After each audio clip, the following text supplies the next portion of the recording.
Institute Newtown Seminar. We're very, very delighted for this opportunity. I want to start with just two announcements. First, to thank our partners in co-sponsoring this, the IRB Systems for JHMI, the School of Medicine and the School of Nursing, and also the IRB System for the School of Public Health. Thank you for working with us frantically to get this done at relatively short notice. Also, a piece of housekeeping. I want to thank the School of Nursing, who is allowing us to have food in this auditorium, which is apparently not ordinarily allowed. At last minute, it's very difficult to find a space large enough to accommodate the crowd we anticipated, so we ask a favor of you, please bust your stuff out. When you go, they'll never let us do this again. Outrightly. Also, there's a class or another event that comes in right behind us, and we are responsible for cleaning the room up. So if everyone would be a good citizen, that will allow us to maybe stay here another couple minutes if questions permit. We are going to stop promptly at 1, however, and then if Dr. Hudson has a few minutes and a few people want to stay a little past that, but not too much past that, because Dr. Hudson is then kindly meeting with our postdoctoral fellows. So let me do a quick introduction of Kathy. I have like 6 pages. I'm going to condense it down to just a few things that are most relevant to today's presentation. Kathy Hudson is currently Deputy Director for Science, Outreach, and Policy at the National Institutes of Health. Dr. Hudson leads the science policy, legislation, communications, and outreach efforts of NIH and serves as a senior advisor to the NIH director. Kathy is a key architect of many, many new initiatives that have come out of NIH since she and Dr. Collins took over the leadership. Some of you may know most recently that she is leading the creation of the President's Precision Medicine Initiative. And I could go on and on and on. The key term here is architect. Nancy and I have talked about this, and there's just no other way to describe Kathy. Unfortunately, that word is in her bio, which was very helpful. She is the architect of many, many initiatives at NIH, some incredibly significant ones that will leave her and Francis with a phenomenal legacy at the end of their tenure at NIH. Some of you may not appreciate that Kathy also had a wonderful career at Johns Hopkins. She was the founding director of the Center for Genetics and Public Policy, which was part of the Berman Institute, where she was a core faculty member. She was also an associate professor in pediatrics and genetics, and it's always lovely to welcome Kathy back to Hopkins. I will not, in the interest of time, go over her bio, her scientific training and accomplishments, but rather leave as much time as possible for the talk, which is about the proposed revisions to the Common Rule. Looking around, I'm going to assume that we don't have to explain what the Common Rule is, what the Belmont Report is, the history beginning in 1981. Just to remind everyone that in 35 years there has been relatively little, but relatively little by way of changes to the Common Rule. This is a pretty dramatic point in the history of oversight of unique subjects. This is a big, big thing. In 2011, Kathy's office and others announced I always have to read this, the NPRM, Advanced Notice of Proposed Rulemaking. That stood for several years, and just recently we have the proposed new regs. We have a critical period, which is why Kathy spending time with us is so important. The proposed new regs were announced September 8th, 2015, so just a month ago, and we have until December 7th of this year to send NIH comments. So now is a very critical period and a wonderful, wonderful opportunity to hear directly from Dr. Hudson. So please join me in welcoming Kathy back to Hopkins.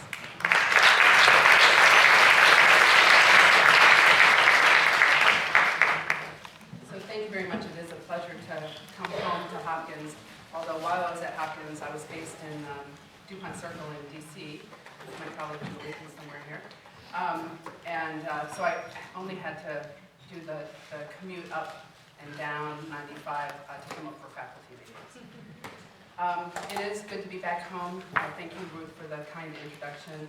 I also want to introduce my colleague, Tom Payne, who's in the front row, who actually is more expert on the Common Rule and the Common Rule revisions than just about anybody. And so if the questions get super technical, I will call upon him.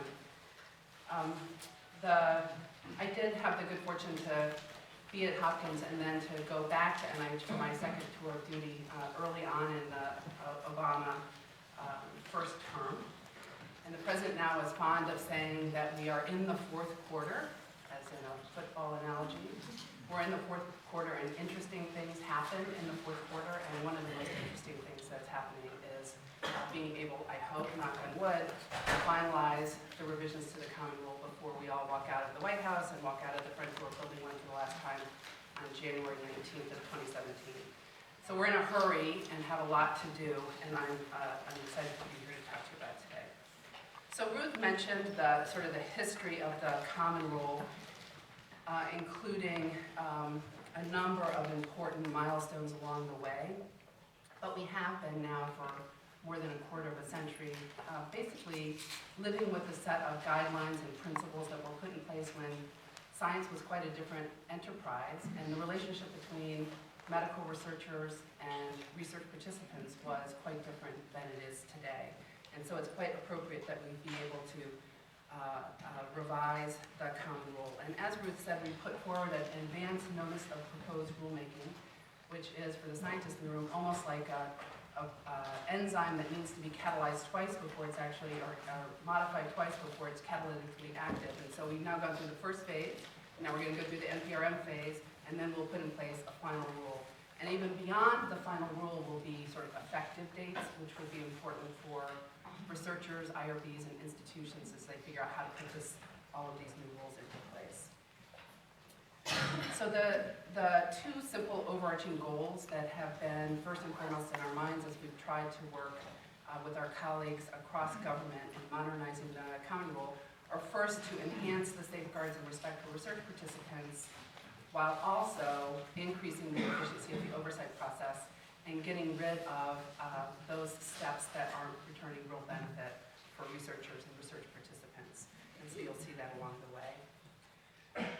So we like to categorize the reforms that we have put forward into these buckets, and they're broad buckets.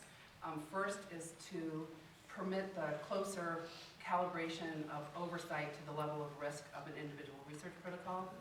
Secondly, to enhance respect for research participants, to facilitate broad participation in research, to simplify consent documents, and that's a really big deal for all of us. Increased privacy and security safeguards, and to streamline IRB review. So I'll touch quickly on each of these topics, and then hopefully leave lots and lots of time for questions and comments. And this is an evolving process, and so we put forward our best proposal, and I should say that the reason why it took us so long to get from the advance notice to the current NPRM is because the Common Rule is common, and by common it is common to over a dozen federal agencies that come at research and research ethics from very different perspectives. So reaching consensus among all of those agencies, from the Department of Education to the Department of Labor to HHS to VA to DOD, that was not a simple or straightforward process, and our own HHS Office of Human Research Protections was really lead in moving that ahead. So calibrating oversight to the level of risk. So there are proposed in this rule, proposed rule, a considerable set of areas in where we're expanding the coverage of the Common Rule and where we're limiting the coverage of the Common Rule. And I think in particular it's worth spending a little bit of time on the exclusions and exemptions, because they are noteworthy, and I think for several of them, for academic researchers particularly, should be the focus of your attention in thinking about your comments coming back. So in terms of the expansion of scope, the major expansion in scope is that the proposed rule will cover all clinical trials conducted at an institution that gets any money for human subjects research, even if that money is not for the clinical trial. So that would mean that clinical trials conducted at institutions that receive any federal money from any of the Common Rule agencies would now be subject to the rules. And that makes sense. People participating in research don't anticipate that the ethical standards should vary depending on the funding stream. So exclusions. So these are numerous. I'm not going to read through all of these. I will point out a couple that are important and particularly important for folks like you to be thinking about. So the second to the last bullet, quality assurance and quality improvement. I think there has been a lot of interesting discussion over the last several years, including by scholars here at Hopkins, about sort of where do you draw the line between what's quality assurance and improvement and what's research. And it will be important to have a shared understanding of what that means. The definitional distinction shouldn't be where you sit, right? So it shouldn't be, I'm an academic researcher and I'm doing this study and therefore it's research, versus you're sitting in a healthcare delivery system and you're doing something because of where you sit, it is quality assurance. So we need to make sure that the definitions are clear enough moving forward that we can all have a shared understanding of the distinction. So in terms of other exclusions, so these are things that are considered to be research, but which are considered so low risk that they don't need the oversight and safeguards that are provided by institutional review board review. So that includes research involving information that was gathered for other purposes, if they're publicly available or de-identified, and research with non-identifiable or non-sensitive information collected through educational tests, surveys, and learning procedures, or observation of public behavior. So this is pretty significant. This basically takes a whole swath of social science research and says it is no longer included under the common rule. So a couple things to highlight here is the non-identifiable and the non-sensitive. So if you are doing a survey of individuals about their views about fill in the blank, you no longer would be considered covered by the common rule. So I think there's a big cheer that goes up among social science researchers, and presumably IRBs as well. When I was here, and we were doing lots of surveys and focus groups and interviews and the like, we were always circling through our IRB, but at the end of the day, not a whole lot was changed except that we all had extra work to do.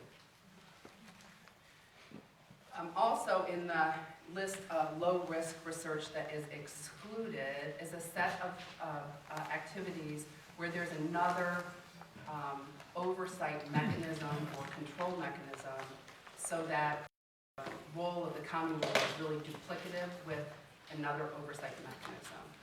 And so there are some examples given here, and again, I'm going to focus on the social science part because I think it's important. So in the first bullet is research gathering identifiable and sensitive information. So excluded earlier was non-identifiable and non-sensitive. But if you're gathering identifiable and or sensitive information through surveys, interviews, etc., if it's covered by another federal statute, then it would be not subject to IRB review, etc. And you'll see this sort of identifiable, sensitive continuing on through the sets of categories. So in thinking about exemptions, so there's categories of research that are subject to exemptions, and those exemptions are largely either from consent requirements or from IRB review, but it's exempt when other safeguards are in place, and there's a couple of categories of safeguards that may apply to these different exemptions, and they are listed here, and I won't read them for you because you can read them yourselves. But largely mechanisms that are short of consent and full IRB review. And we'll come back to the issue of broad consent, which is the last category. So in the category of low-risk research that would be exempted, there is a safeguard that the determination that it is exempt is made and recorded, and I think institutions will be interested in thinking about, well, who is making that determination and how, in fact, is it recorded. And there are a list of activities here that would be subject to such an exemption.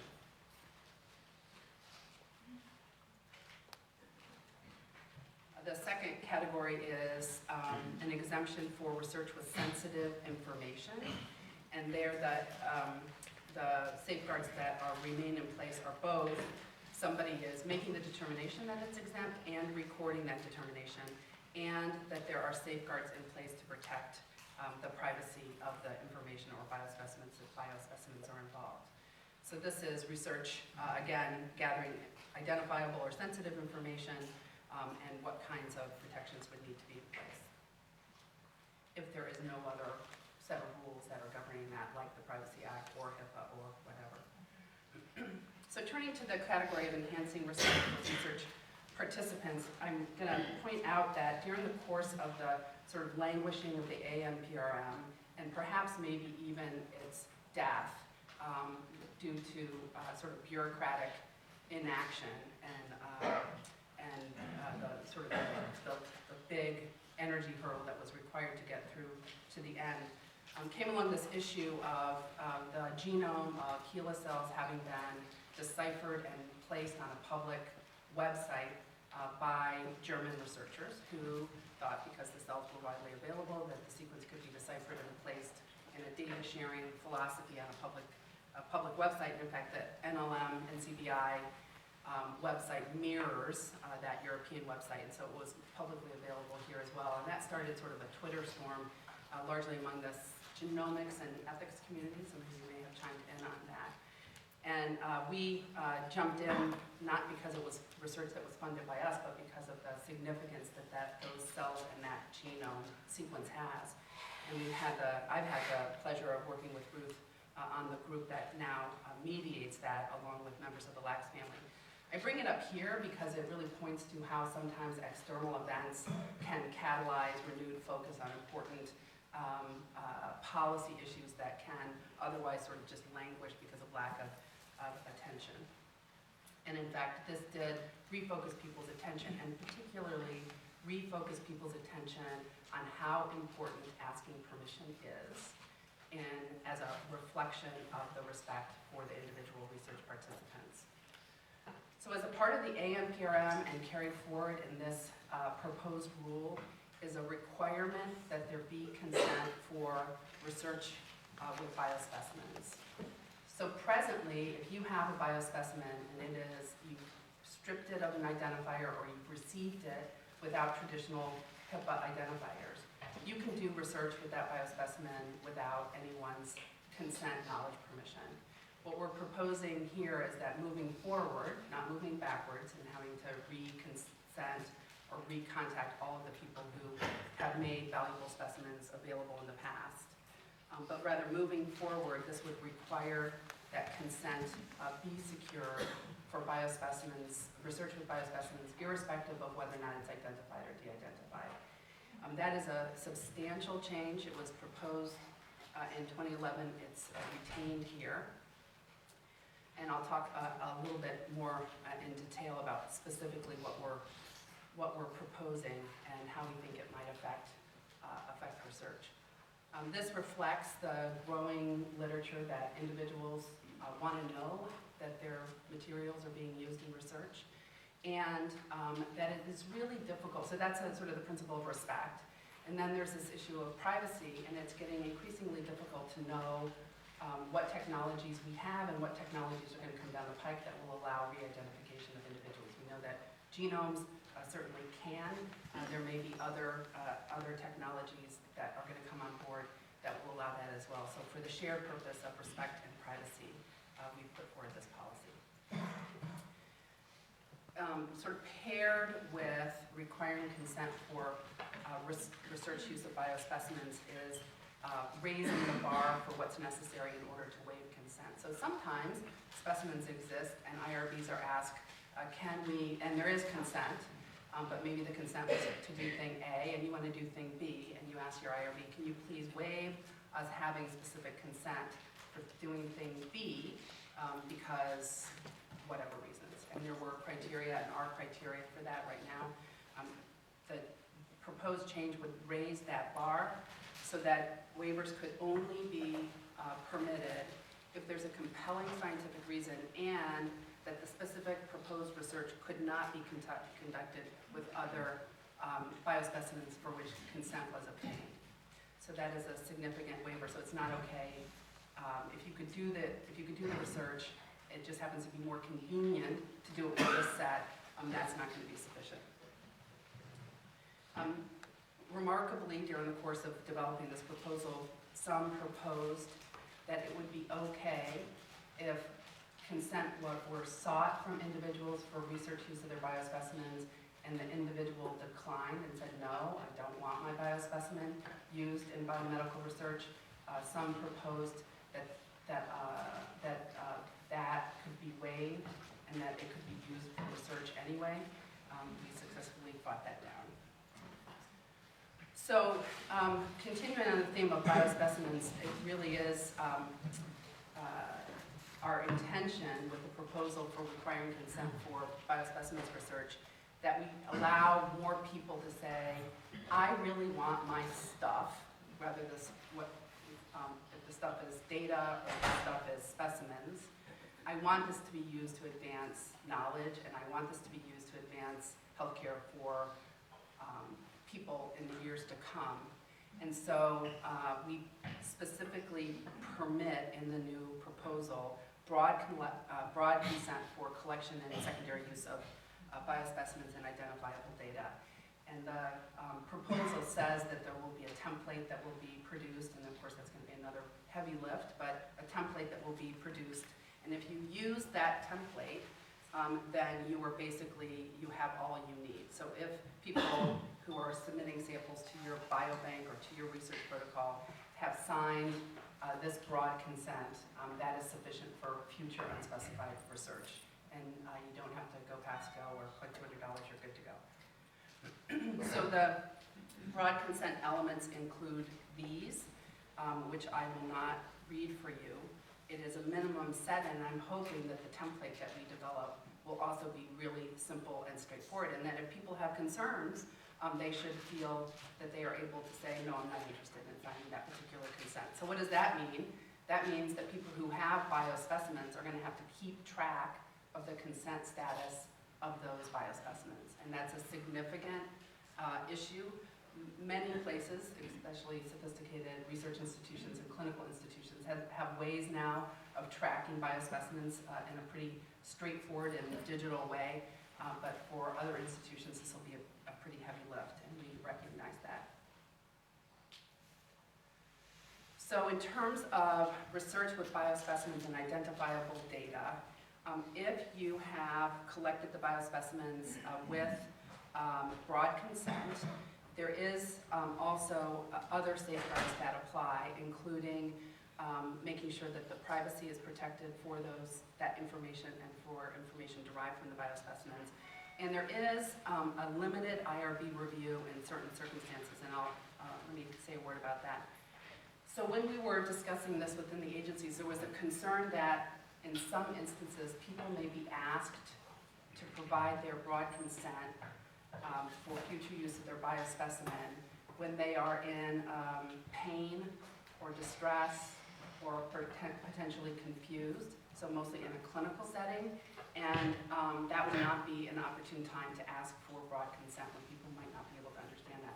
Now, of course, you all ask for consent in the clinical setting all the time, and so you're familiar with what's appropriate there, and presumably your IRBs are monitoring that. So the IRB here that's permitted, and it's very limited, is only to review the context in which consent will be sought. So on the gurney, on the way to OR, but in other venues, just vetting the context of when consent is being sought, and that's the extent of that.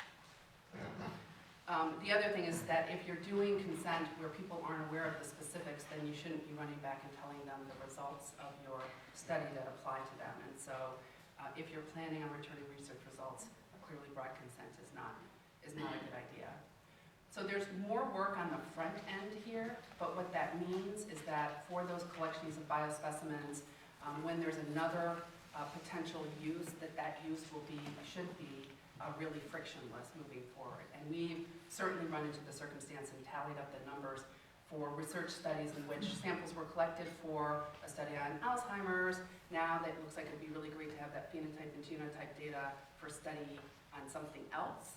And the IRBs and the investigators and the institutions tie themselves up into knots about whether or not that's permissible or not. And so if, when the folks were entered into the Alzheimer's protocol, they had also been asked whether or not they were okay with the purple form, the little template for broad consent, then all of the secondary researchers would know that that was permissible and nobody would have to worry about it. And presumably that's going to result in significant savings for us. There is one funny exclusion from the requirement for consent. So for biospecimens where the research is revealing information that is already known, broad consent would not be required. Broad or specific consent would not be required. This was sort of a twisted conversation in its development, but it's really for those circumstances where individuals or institutions or laboratories are trying to validate a new way of measuring X, and X has already been measured in a particular biospecimen, and all you're doing is trying to figure out what you're really testing your assay. You're not revealing new information about the specimen, and for that, there was a strong and compelling case made that consent should not be required. So that's the sole exception to the requirement. So simplifying consent documents, the proposal puts forward a set of specific elements that are required and actually the only elements that are permitted in the consent. And if you want to share other information with your research participants, you have to put it in an appendix. So if there's information there about institution or something else that's not directly related to these specific elements, it goes into the appendix. It would be a really interesting thing to watch how this affects consent documents and consent processes and participant understanding over time. What else would I want to say? I think that's all I'm going to say about that guy. There are also proposals for privacy and security safeguards, and this is not my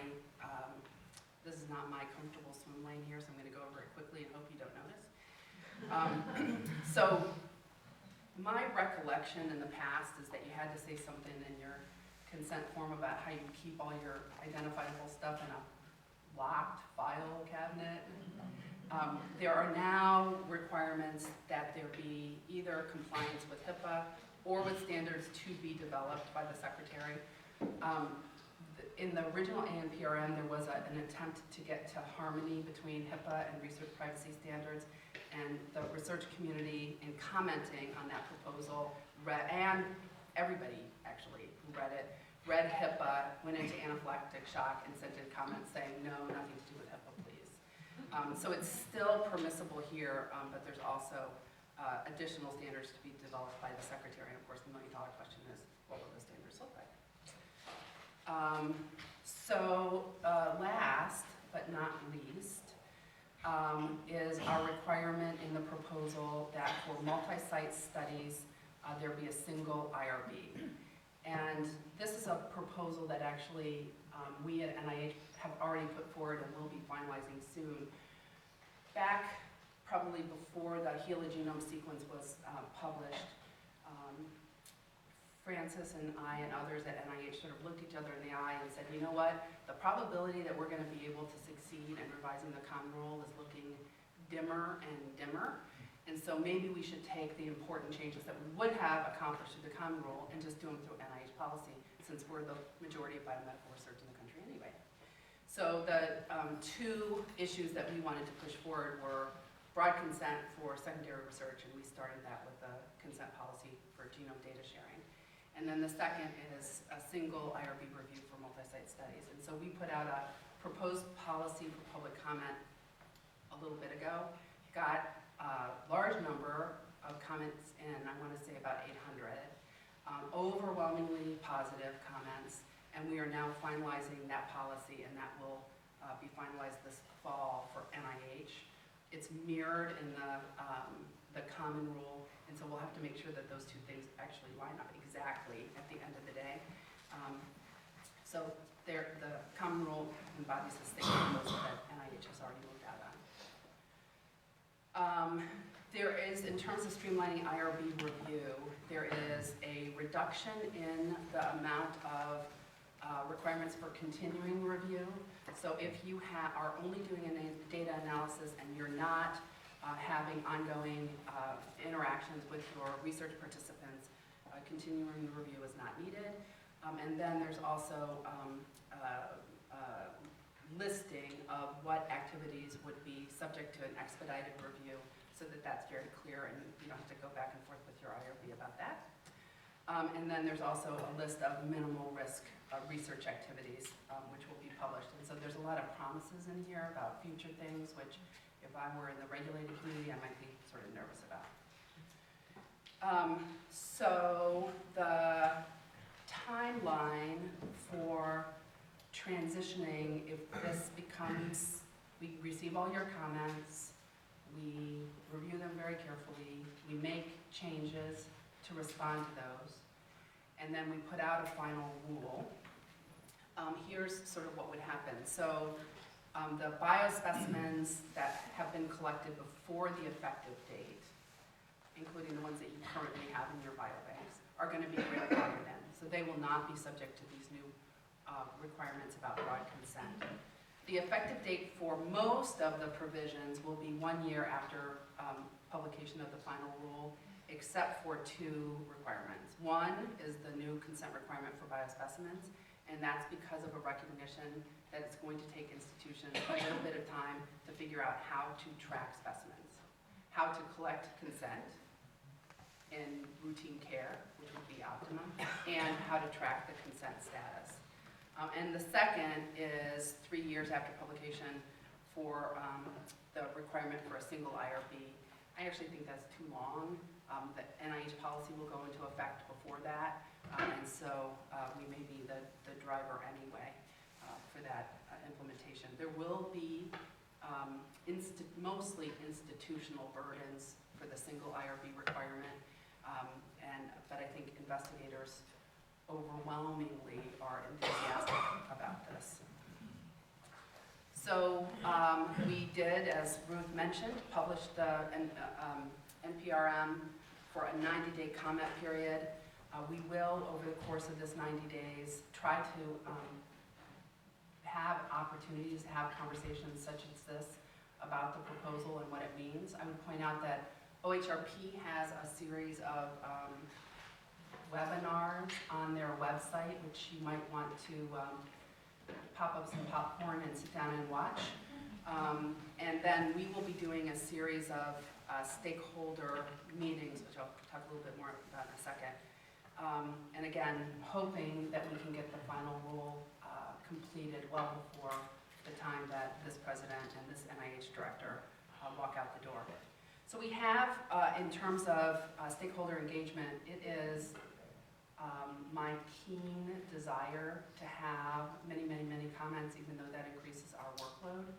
And specifically, I'm interested in making sure that all of the members of the research community have an opportunity to get to know what's being proposed, to have an opportunity to think deeply about it, and to provide thoughtful comments back to us.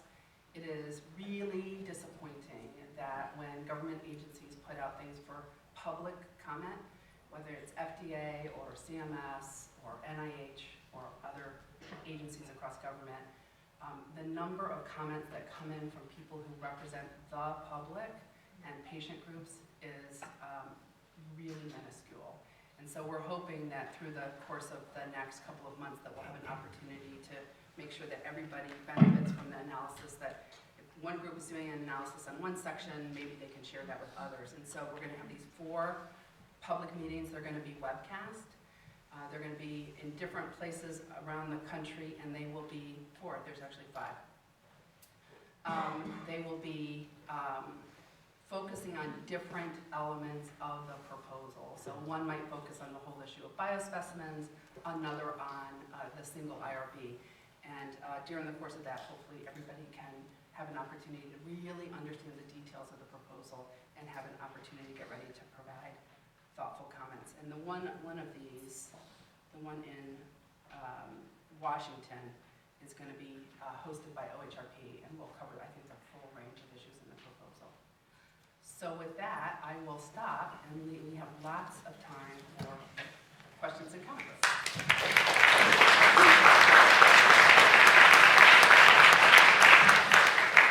I want to thank you so much, Kathy, for the comments and for giving us all this time. Yeah. Today, what a time to ask you questions. So, are you okay? We'll just field them as they come up. So please start asking questions. Or I'll start asking you questions. There you go. So on the requirement of a single IRB, and I think most of the time it's viewed in terms of NIH-funded research, but of course that's becoming a smaller and smaller percentage of even clinical trials. So in that case, are you happy with the situation that pharma can pick a for-profit IRB, decide that that's going to be the IRB for this study, and no one can participate in that study unless they go along with the for-profit IRB determination?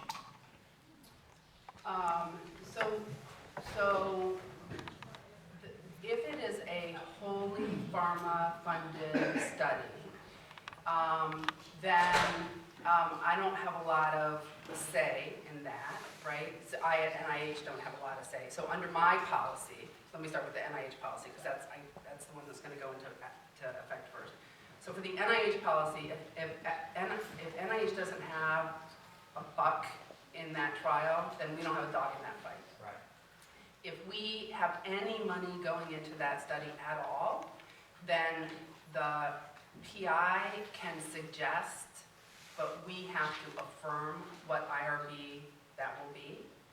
And so that's going to cover a big swath of research. So did I answer your question? Kind of. I mean, I don't know, people in this room probably know better than I, whether there are outstanding concerns about the ability of for-profit IRBs to do adequate reviews. Certainly academic institutions rely on for-profit IRBs pretty regularly in research.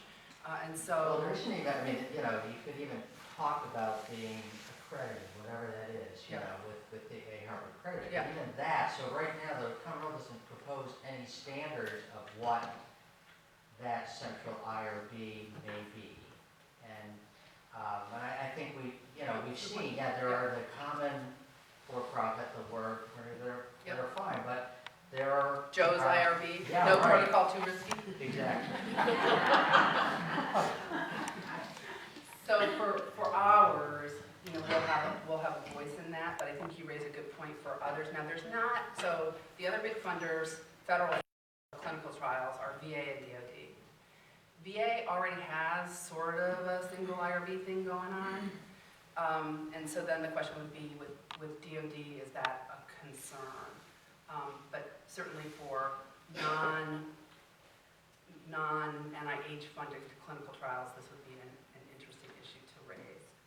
We're in the process right now of, like right this minute, putting together the IRB for the Precision Medicine Initiative, and it's going to be an NIH-based single IRB for the whole shooting match, which will be an interesting learning experience for other IRBs that come after this that are going to be the single IRB for significant long-term multi-site studies.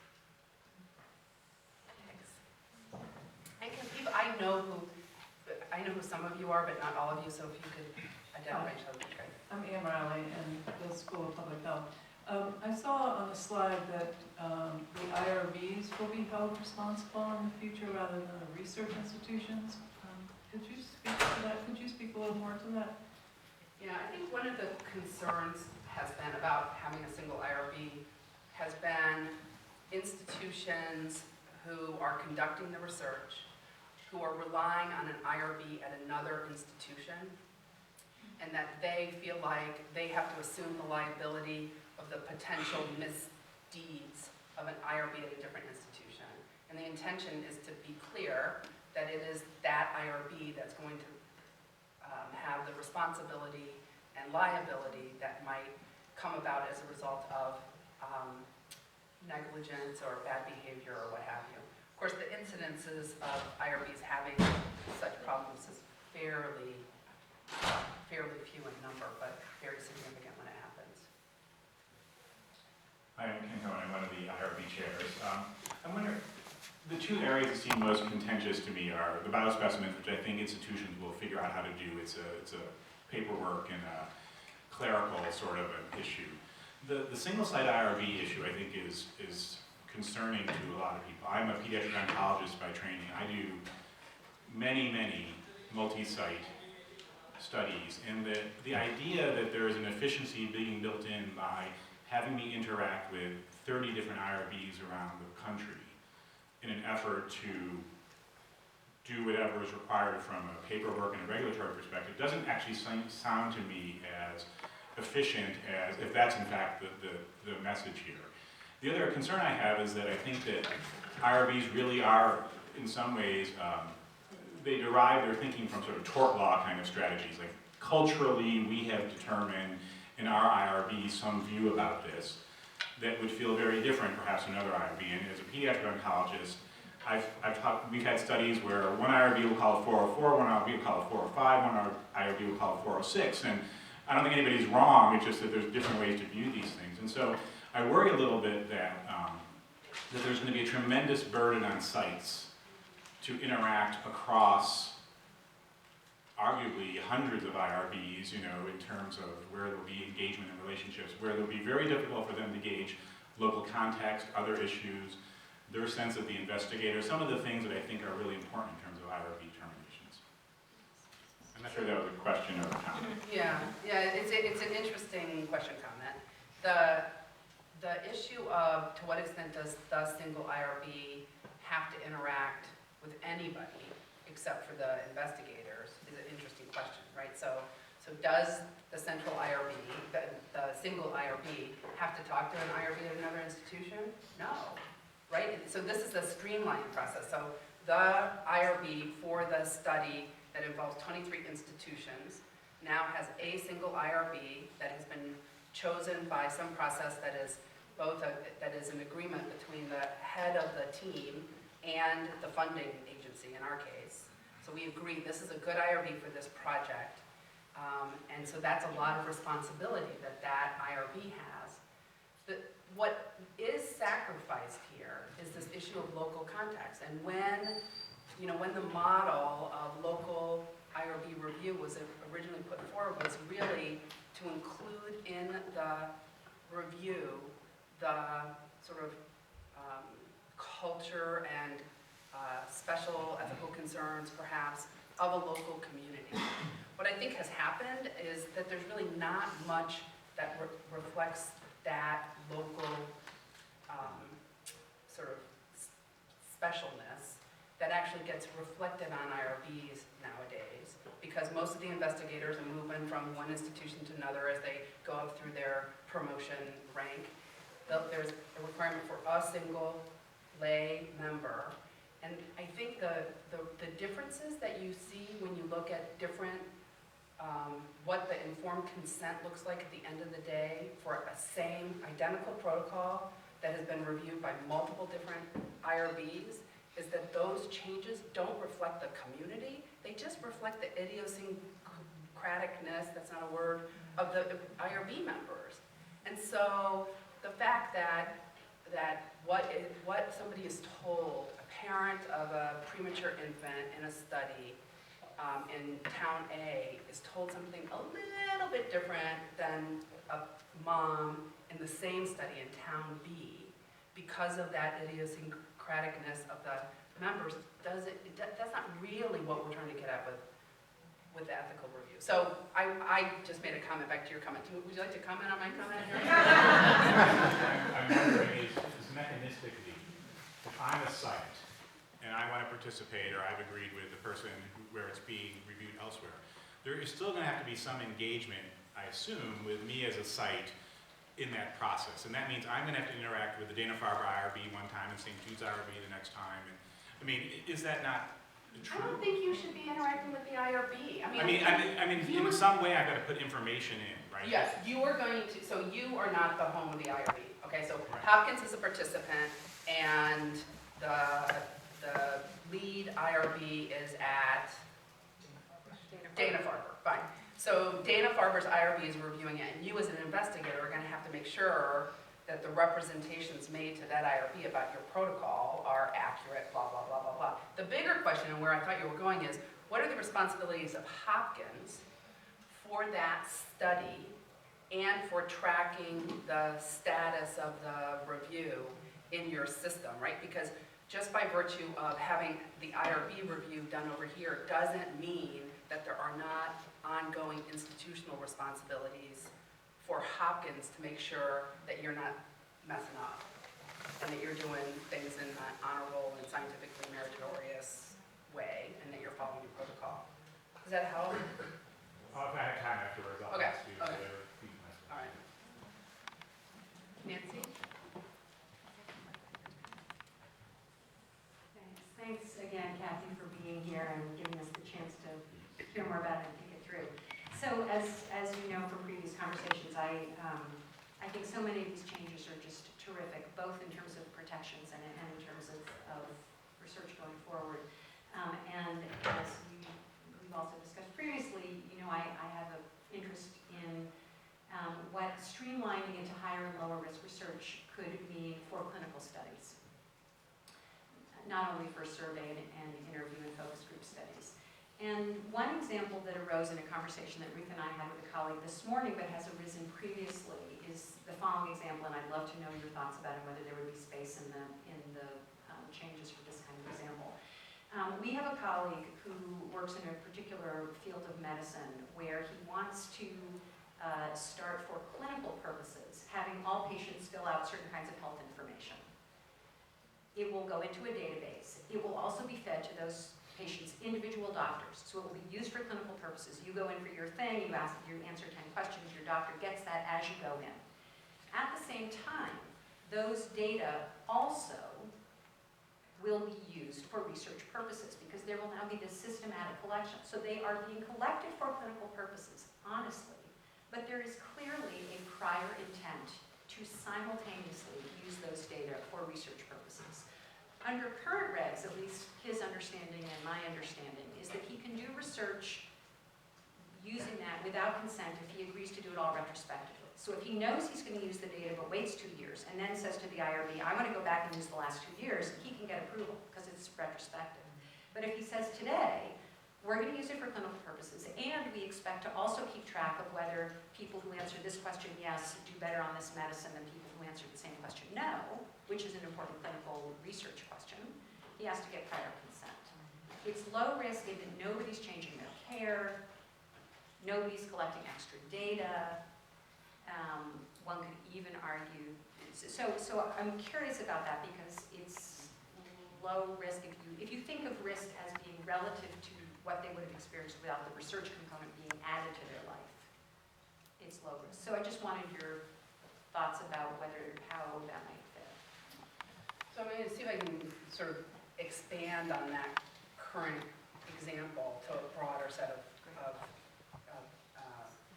activities. So it would be great if when that every patient is given the opportunity or has an expectation that they are also a research participant, right? And so if you think about collection of medical information in general as with the expectation that everybody is going to think that that's going to be used in research in some shape or form, then if that's true, then the way that the present proposal, I'm looking at Tom, hoping he will nod at me and say, yes, that's right, Kelly.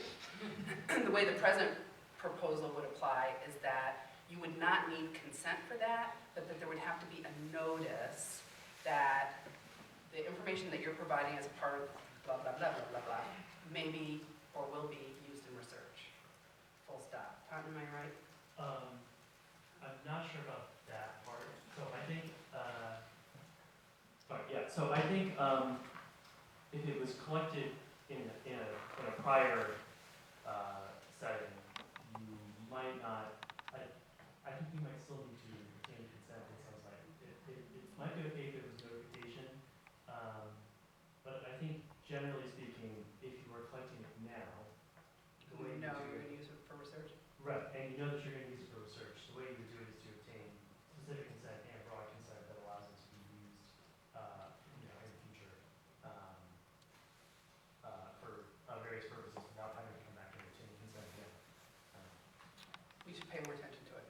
Yeah, that's a good question.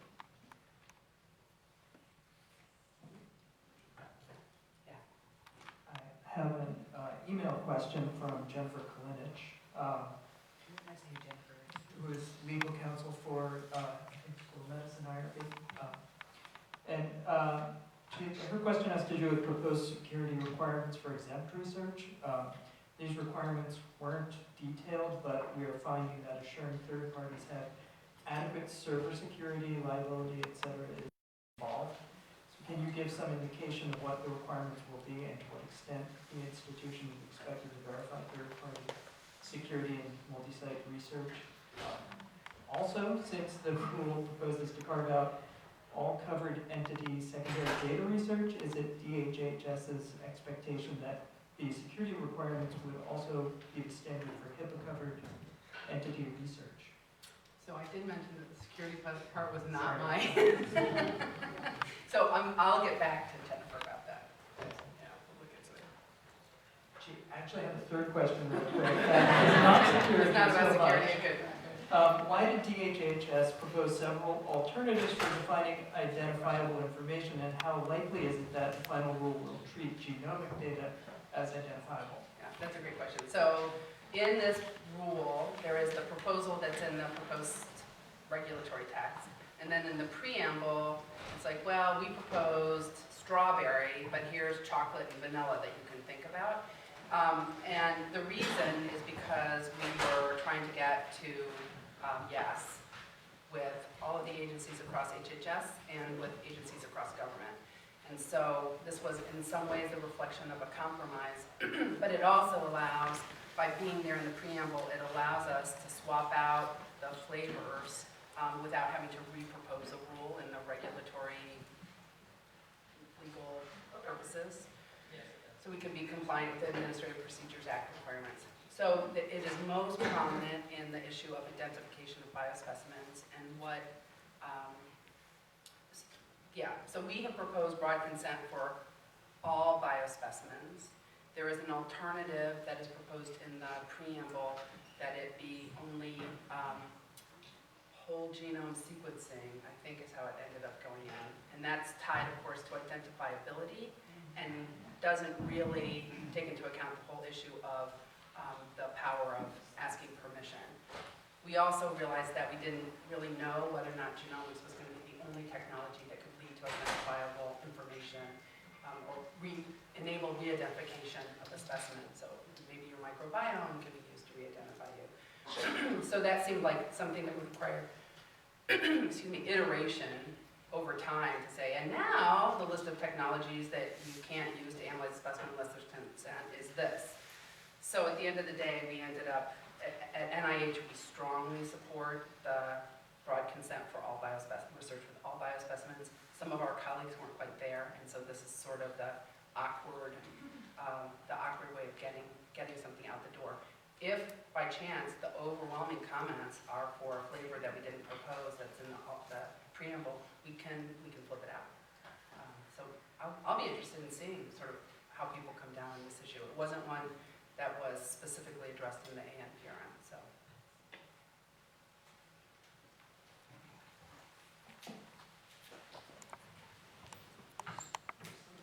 Thank you. Margaret Conti-Multhorpe, I'm in the School of Public Health IRB. I wanted to ask you a question on a slightly different topic. One of your slides referenced study information given back to patients, I believe. And what I was wondering is whether or not there's been any discussion about non-study related incidental findings and giving information back to patients that might be really critical to their well-being if they are identifiable. Non-study related incidental findings. So can you give me an example? Well, assuming that you were looking at the entire genetic sequencing and see something that could be really detrimental to someone's health that is treatable, is there some obligation back to the subject? And if so, how would you handle that?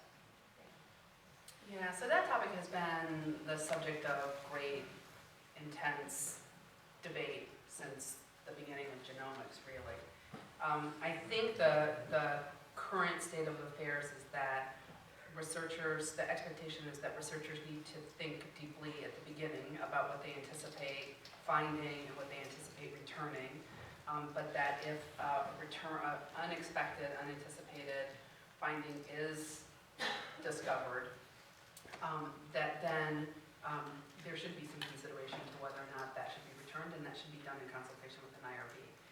For broad consent, that still would be the case. So if you got broad consent and you did some research, some of that is going to be done with specimens where you can't go back and find the person. So that cuts off that pathway back. But some of it might be with coded or still retained identifiers. And in that circumstance, you would have to, if it was so powerful, right, you would have to go back to your IRB and talk to them about it. And then it would be a very delicate circumstance of re-engaging with those research participants who gave a broad consent and probably forgot that they gave a broad consent some number of years ago. So there's, it's a serious path to go down if one elects to go down it. You know, that issue has been around and alive and the subject of many papers. The actual number of cases where people have wanted to and pursued returning results, and that have actually been pretty few and far between.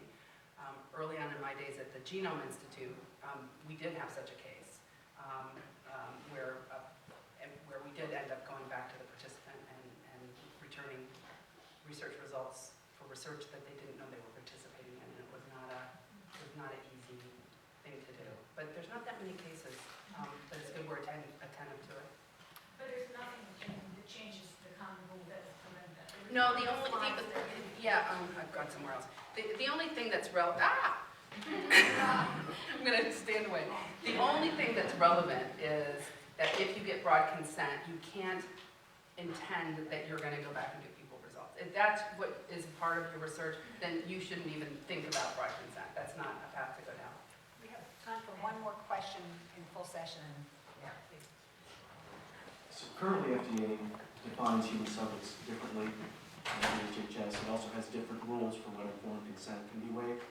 Is there going to be any attempt on the part of FDA to synchronize its definition and its requirements for informed consent to the proposed rule? Yeah, so there is, and I think it's stated pretty clearly, I hope it's stated pretty clearly, that there is an intention through this proposed rule to reach sort of near identity with FDA. There are a few situations where that is problematic, either because of other regulations that FDA has to enforce or because of law. So for example, under the medical device amendments, it requires local IRB review for a device that's under review, that is a medical product under review by FDA.